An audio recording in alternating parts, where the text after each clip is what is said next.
Hi everyone, and welcome to the third video in this series on the biomechanics of show jumping. My name is Tim Warden. In the first two videos, we covered how the horse interacts with the ground to generate force, as well as how the horse and rider move efficiently between the jumps. In this video, I'm going to touch on how the best horses and riders are able to perceive information about the jumps on course, and how they use this information to arrive accurately and consistently at the base of the jump prior to takeoff. In jumping, one of the main challenges we are trying to solve is to have the horse and rider coordinated as they approach a jump. They need to work together to accurately perceive information about the jump, such as the height, width, and distance to take off. This is done using their visual system, while the rider's input will also help inform the horse about the obstacle. From there, this information needs to be processed in the brain, and in turn, the information will then flow from the brain down the spinal cord, and neurons will carry the electrical signals that will influence how muscles are activated to move the body. This ultimately adjusts the canter mechanics in preparation for jumping. However, we know that we don't simply see something, make a plan, and then execute that plan without any changes. Instead, on the way to the jump, the horse and rider will continue to use visual information for feedback to compare where the body currently is to where it should be, and small adjustments will be made to the movements to ensure an appropriate takeoff position. The plan on approach to the jump is constantly updated and tweaked to deliver the rider and horse to where they need to be. So how do we take the horse and rider, who may be 50 feet or 50 meters away, and have them get to the base of the jump with proper spacing to allow for a successful effort? Hint, it is all about rhythm and timing. This topic is near to my heart as it was one of my major interests when I was completing my PhD studying human movement. Now, unfortunately, no research that I'm aware of has looked at takeoff distance targeting in show jumping, but we can extrapolate information from other sports that go through a similar process.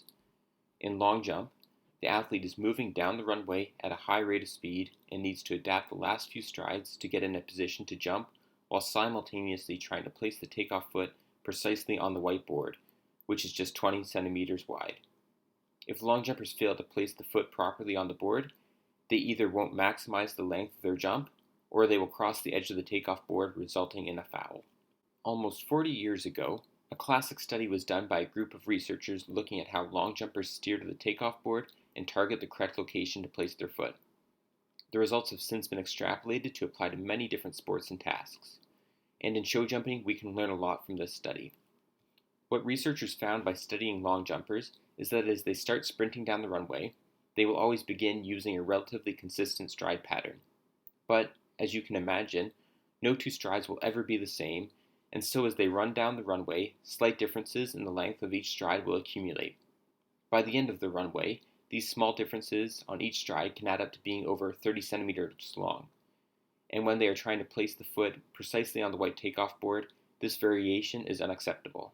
So for these athletes, we know simply always starting from the same spot does not guarantee they will arrive where they need to be to jump.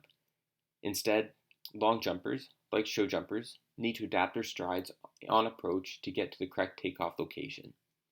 As long jumpers get closer to the takeoff board, the athlete's visual system will kick in and begin focusing on the takeoff location. They will use this information to actively adjust their stride to zero in on getting their takeoff foot to precisely where it needs to be.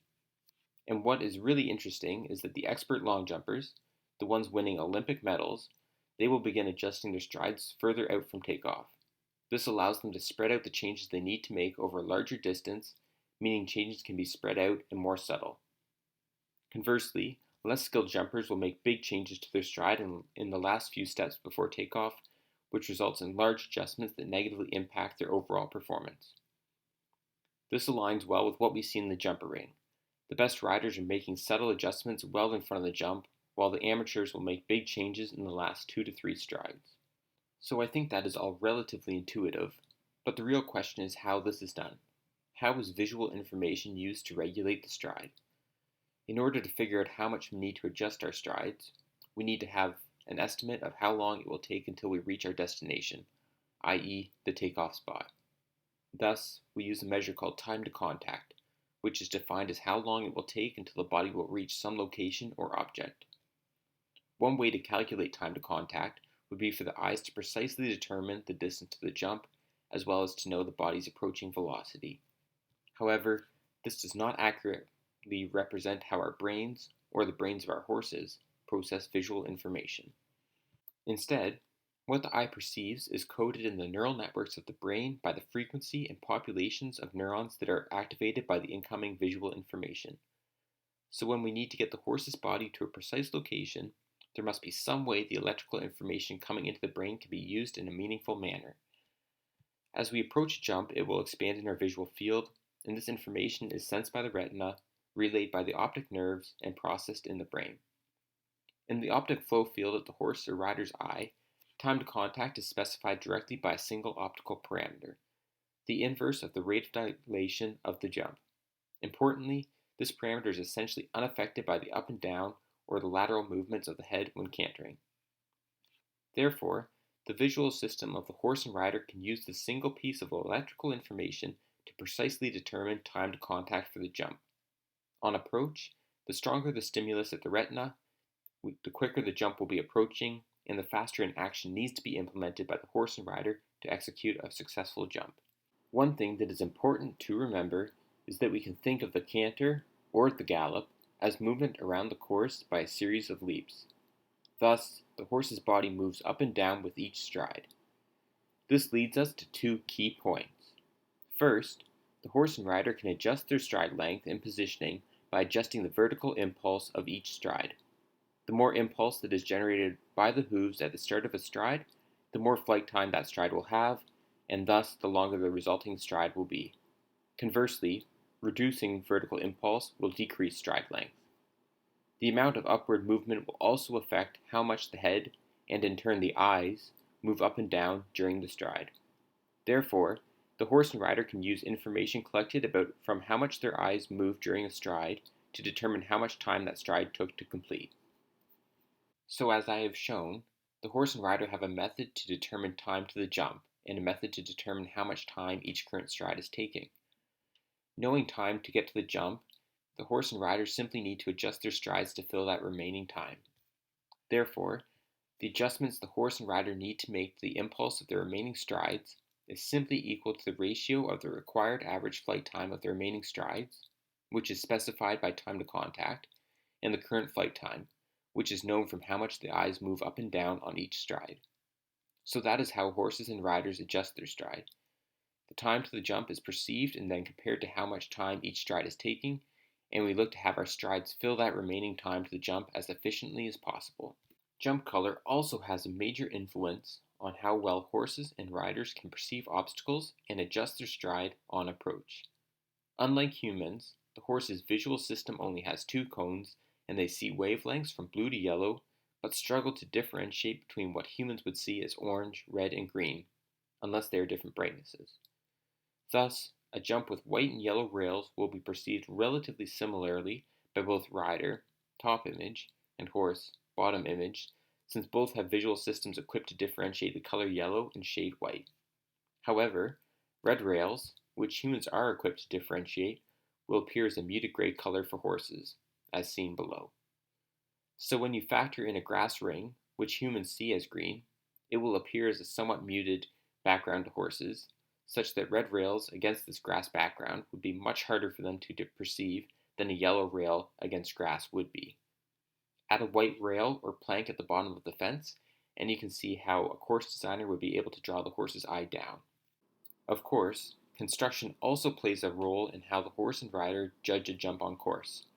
The more surface area a jump has, i.e. the more visible structure, in general, the easier it is to get information about its precise location in the ring, and the easier it will be to plan and execute the correct approach.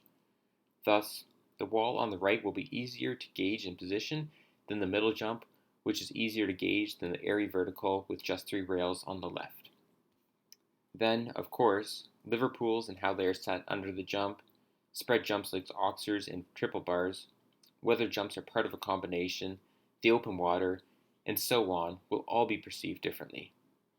Although I did not show examples here, shadows and lighting also play a critical role and are something to consider, as well as the environment outside the ring. The last thing that I will mention is that perception is highly dynamic and can change depending on the state of the body. That is, how the horse and rider see the world and how they decide what is possible is personal to them. An Olympic rider sees a 1.20 meter jump as insignificant, but a novice rider sees that same jump as an impossible barrier, simply due to their different levels of experience. Additionally, what an experienced horse rider may view as easy or simple at one time may seem like a significant challenge the next day. For example, fatigue is known to play a major role in how our bodies perceive the world around us. If we are fresh and feeling good, we are in general much more confident about our athletic abilities than if we had had an exhausting day or are sore. Another example would be our past experiences. Even if a horse has the athletic tools to jump through a triple combination and has been doing that for years at the top level, one bad experience crashing through a B element could change what they view as possible, which could lead to stopping or reduced confidence. Although their physiology did not change instantaneously, their cognitive interpretation of the world and what is possible has been recalibrated. The key message here is that as the horse or rider become more fatigued or experience discomfort, maybe due to an injury, they will begin to perceive tasks as more difficult than they previously would have. So there is a relationship between the difficulty of doing something and our body's own readiness to perform that task. In summary, as I walked you through at the start of this video, horses and riders use a variable called time to contact to determine when they will arrive at a jump, and they then adjust the impulse beneath the hooves to alter stride length to get to their takeoff spot. Remember that the body's state and feelings will play a major role in how we view the world and what is versus is not possible. Lastly, when walking the course, try to walk it through your horse's eyes. Think about how they will see each jump, so then when it comes time to compete, you have a plan to work together to answer the questions on course. So that's all for this video, and I hope to see you all next week when we cover Takeoff Mechanics Part 1. And as always, please reach out to me on Instagram or over email if you have any questions or comments.